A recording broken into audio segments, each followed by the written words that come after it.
How to stop Viber from automatically downloading photos and videos. Hey everyone, welcome back to the channel. In today's video, I'll show you how to stop Viber from automatically downloading photos and videos.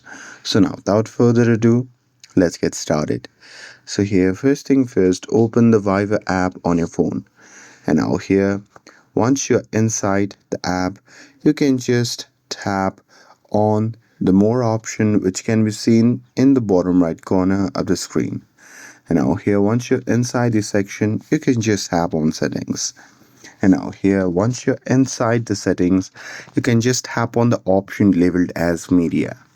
And now here in this section, you'll see the option labeled as auto download.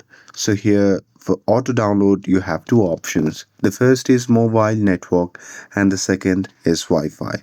So here, if you want to turn off auto download on Viber, then you simply have to uncheck this both option.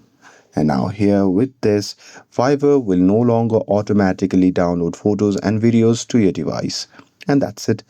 With this, if you found this video helpful, then don't forget to like, share and subscribe to get updated for more videos. Thanks for watching and I'll see you in the next video.